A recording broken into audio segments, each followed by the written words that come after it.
This is the agenda for today. I'll give a very short overview, just one slide, which I think, given John's presentation, is pretty clear. And then the various individual reports will be presented. I think everybody I saw online right now, so we should have a complete presentation suite. And I don't think there'll be a lot of time for discussion, but we'll see how that goes. So here is my summary of the global activities portfolio. I think the numbers speak for themselves. For better or for worse, our strategy, I'll say my strategy, has been to promote membership and collaboration internationally through essentially face-to-face, getting to know people and getting those people to know IEEE. So face-to-face meetings, which did involve a lot of travel.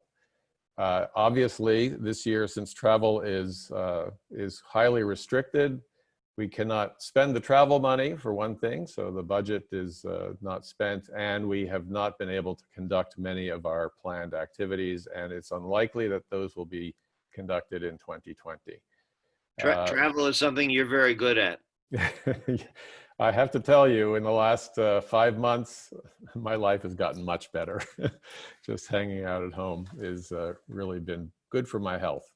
In any case, from a global activities portfolio perspective, the impacts have been fairly severe. And you can see that it was reflected in the budget. Fortunately, we had several activities planned towards the beginning of the year, M2 GARS for one thing, that was conducted successfully. And you can see there have been some expenses. Some of those are carryovers from 2019. That's another issue we can talk about at some other time, in that many of the activities, particularly in India and Africa, have been planned for the fall timeframe and usually late fall. And that's sort of because of the way things work in those places. Those are the best times for it. So it's difficult to get those things costed in the year in which they occur. So we can talk about that later. Anyway, there's still a lot of activity. People are doing their best to replan given the situation. You'll hear some of that coming up, but it's been difficult to follow our planned strategy. So with that, I will move on to Dr. Shiv Mohan, who will talk about the India activities. Are you there, Dr. Shiv Mohan? Okay. Good morning and good evening to all.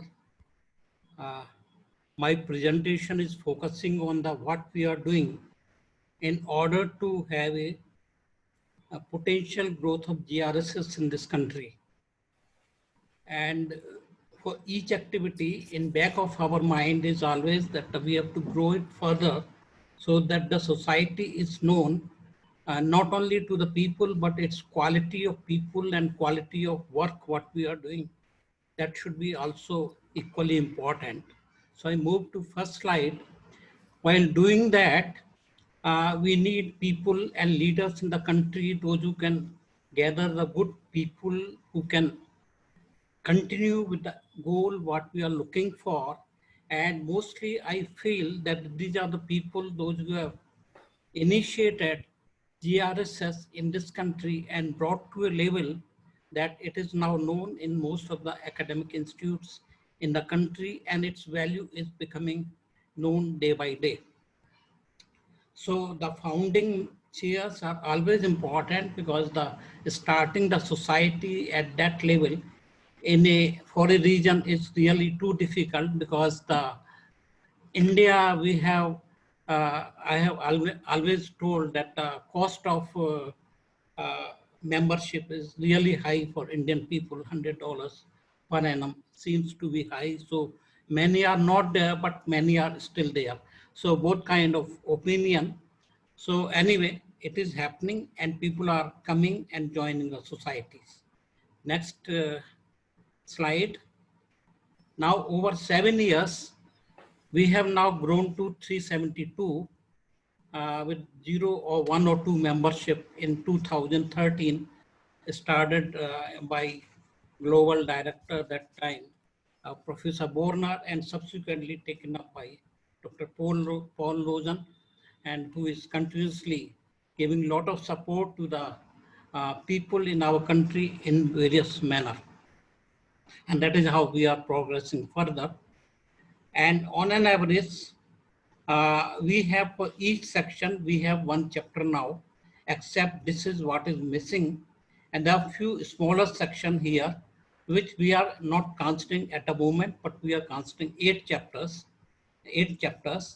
and 1 is still to be formed. This year we are trying that it can happen. We have 3 student chapters, and 1 chapter we have applied for, that is for the SAPT University. 1 is in the yellow color. And 2019, we have established 2 chapters which are shown in the circle here. So now with this ability in a short term, we feel that we can have better better growth within this country with so many people with us. Next slide. You can have. So all this has happened with good support from GRSS in organizing various activities like regional workshop, training program, DLP, expert lectures, some competition using local chapter fund, the interaction meeting with various communities, professionals, students. ChapNet program by combining 2 or 3 chapters together to organize one of the activity within the country and outside the country. Then sponsoring some of the conferences has helped us to show the visibility of the society at various levels in the country, and students are now prime focus. We are working so as to number of student chapters should evolve in a reasonably good period of time. This has resulted overall a growth in membership and its visibility in the country. Presently, we have, as I said, 8 chapters, and top 5 I have listed with membership. Kolkata with 70, Gujarat with 50, Bombay 47, and 2 is 33. And we expect with few activities, next slide.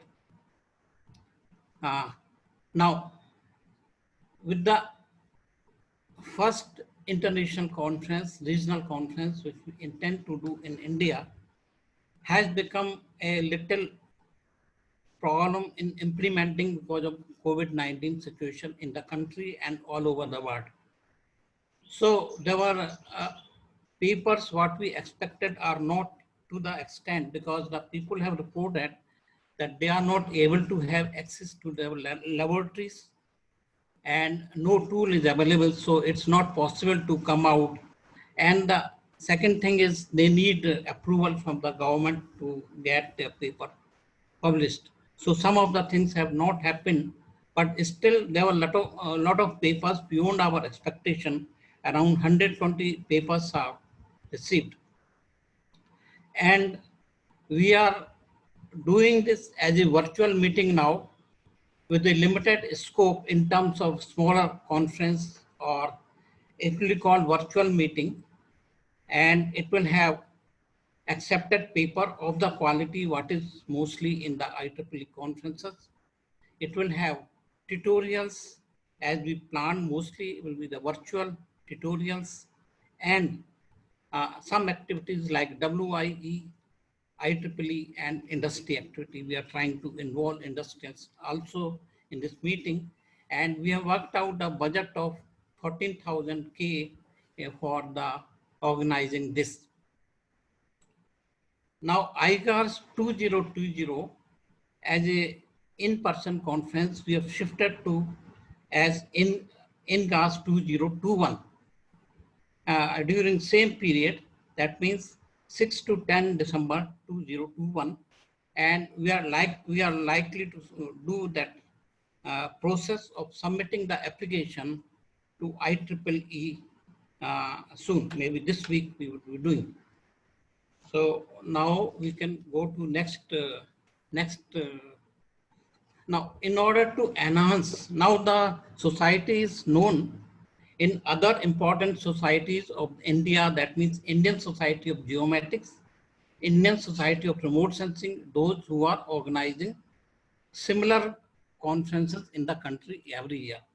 So we have had a verbal discussion with the president of the societies, both the societies, and we're trying to see that we can have a collaboration with them, and it will help us to have a larger visibility to a larger section of the Indian community, as well as a international exposure to these two societies. So we are now on work, we will be working now soon on these aspects, and maybe as a technical collaborator, as an immediate thing to our INGAS 2020 virtual meeting and INGAS 2021 also. So that's our important plan, and both the societies have roughly more than 2,000 or 4,000 members, and many of them are members also in our IEEE Geoscience and Remote Sensing societies. So next we can go to next slide.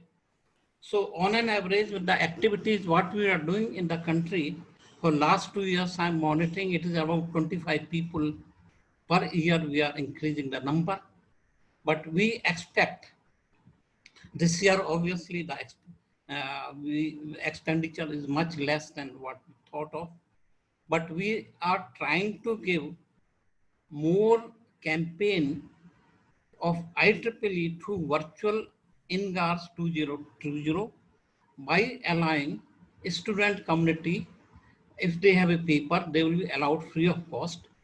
GRS member, if they have a paper, they will be free of cost. With some of such concession plus tutorial we are giving to all with a lesser cost, it is expected that our number of persons or membership will be having a better growth. So with these 2-3 activities, namely the INGAS 2020 virtual meet and collaboration with 2 Indian societies, will further add the strength of our member and visibility of the society in the country. In addition, wherever possible, we are trying to sponsor the international conference like we did ORSI conference 2019 and 2020 by putting a booth in both the conferences and partial funding to them. So this is our, at the moment, way we are working for the GRSS in the country. Thank you. Any question I can answer. Yeah, thank you, Dr. Shivmohan. I just had a couple of questions. First of all, thanks for all the activity you're doing. It's a lot of work. Having a first ever regional conference, which in itself was somewhat uncertain and risky, shall we say, in the middle of a pandemic, has been quite the challenge. Yes. I do, if you look at the paper counters that have been coming in up until yesterday, which was the final date for submission of papers, I think the paper counter is up to close to 200 papers, which is much better than we thought. And of course, there will be some quality quality reduction there once we do the review process. But I think there'll be a substantial mini conference that could be held virtually. Yes. I think there's a lot of concern about these virtual meetings in India because of, you know, just having institutional support for attending them. It's not entirely clear how that works. So it's an experiment on an experiment on an experiment here, and we're going to try to make the best of it. This committee and the membership is working hard to make it succeed. Any other questions?